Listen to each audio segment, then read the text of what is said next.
नमस्कार मित्रों, आपका डॉक्टर आलोक चांटिया AIRONDF चैनल पर स्वागत है।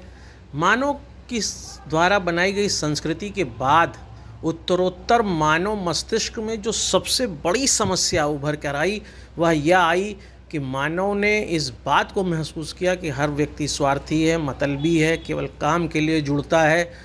समय निकल जाने के बाद फिर वह उसका ध्यान नहीं देता। लेकिन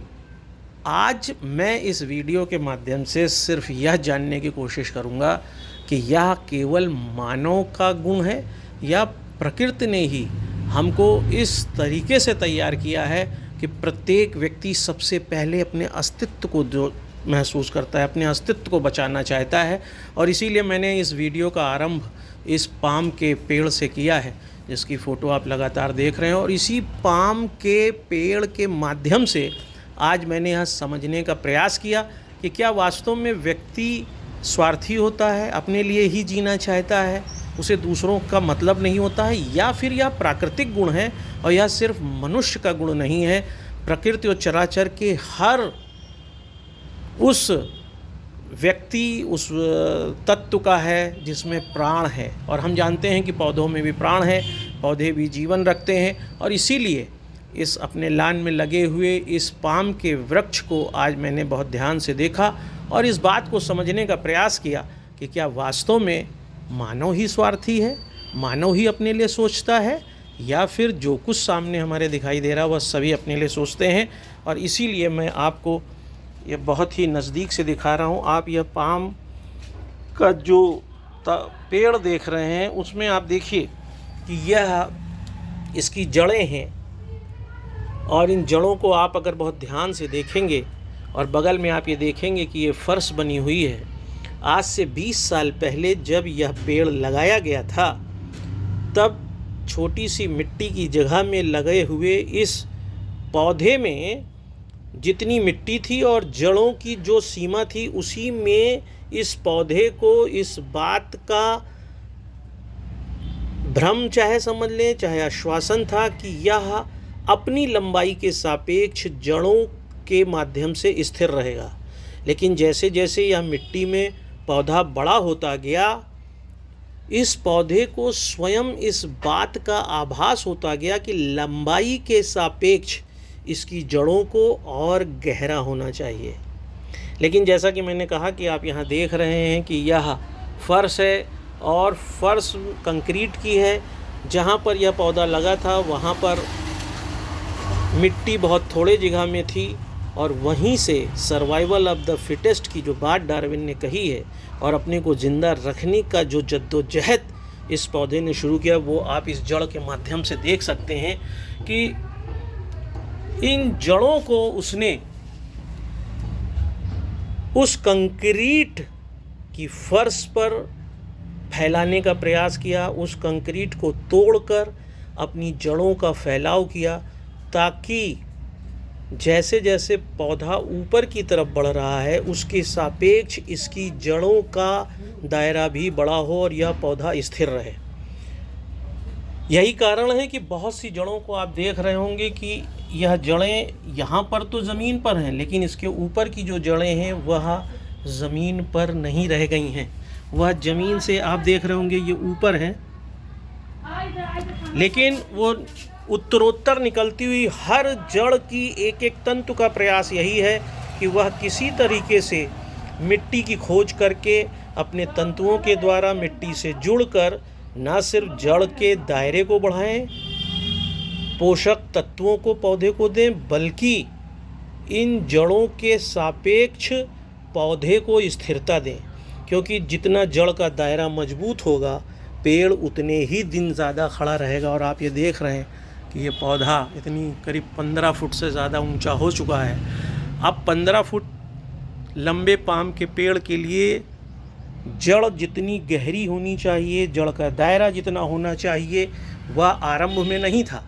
और उस आरंभ के बाद की स्थिति को इस पाम के पेड़ द्वारा स्वयं अपनी चेतना से महसूस किया गया कि इसकी जड़ों को बढ़ाना होगा। अगर मिट्टी नहीं कंक्रीट है तो कंक्रीट के साथ एक संघर्ष की स्थिति पैदा करनी होगी और आप उस संघर्ष को इन जड़ों की तंतुओं के माध्यम से महसूस कर सकते हैं कि किस तरीके से कंक्रीट की फर्श में यह जड़ें घुसी हैं और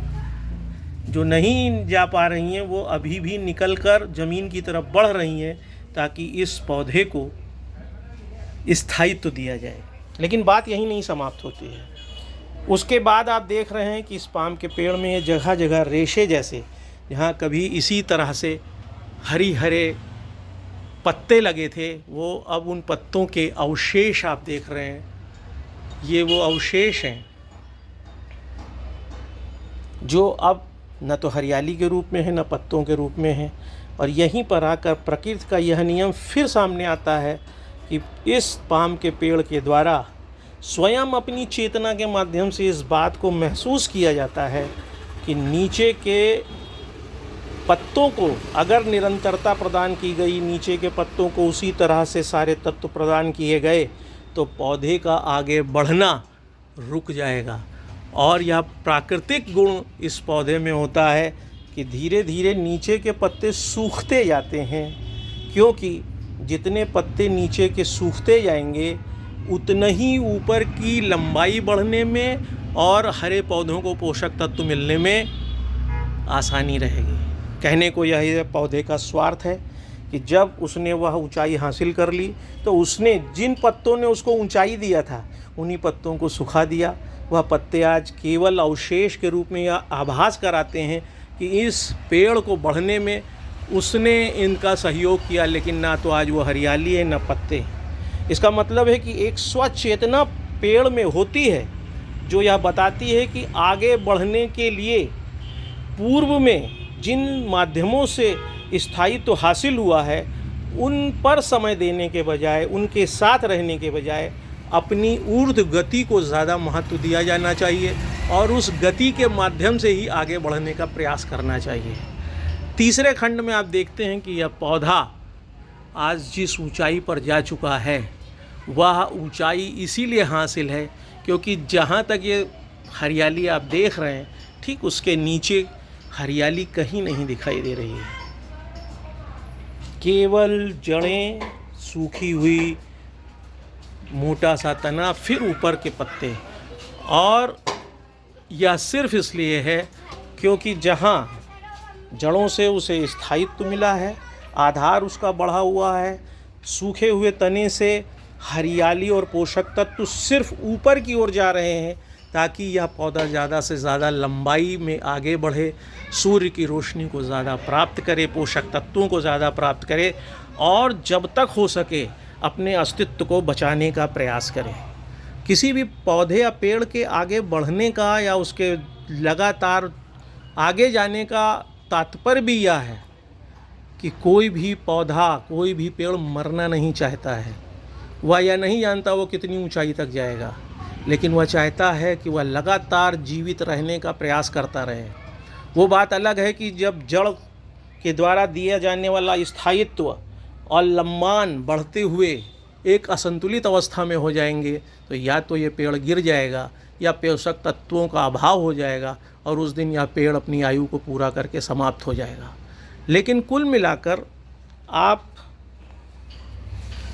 इन जड़ों के माध्यम से, इस सूखी हुई जटाओं के माध्यम से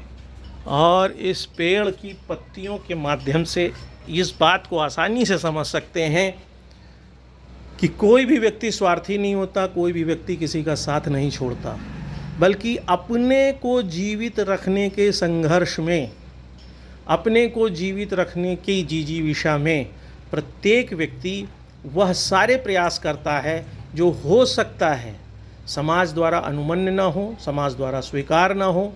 जैसे इस पेड़ में जड़ कंक्रीट की फर्श पर लगने के लिए अनुमन्य नहीं है, लेकिन चूंकि यह पेड़ जीवित रहना चाहता है इसलिए इसने अपनी जड़ को फर्श तक में फैला दिया है। जैसे यह पेड़ अपनी ऊंचाई को बढ़ाते हुए और अपने को जीवित रखने की उत्कंठा में अपने नीचे के बहुत से पत्तों को सुखाता चला गया है ताकि ऊपर हरियाली और उसकी लगातार निरंतर प्रगति बना रहे और वो जीवित रहे। वह जीवित रहने की आकांक्षा में नीचे के पत्तों को सुखाता चला गया है। और आप जैसा कि देख रहे हैं, ये पत्ते देखिए सूखना शुरू हो गए हैं, ऊपर के और पत्ते निकल रहे हैं। यह क्रम लगातार तब तक बना रहेगा जब तक, यह अंतहीन क्रम तब तक चलता रहेगा जब तक ये जड़ों द्वारा जो इसका फैलाव और स्थायित्व देने का प्रयास है और जो ऊपर बढ़ने का है, उसमें एक ऐसा असंतुलन न पैदा हो जाए कि यह पौधा स्वयं समाप्त हो जाए। ऐसे ही व्यक्ति अपने को जिंदा रखने में, अपने को बढ़ाने में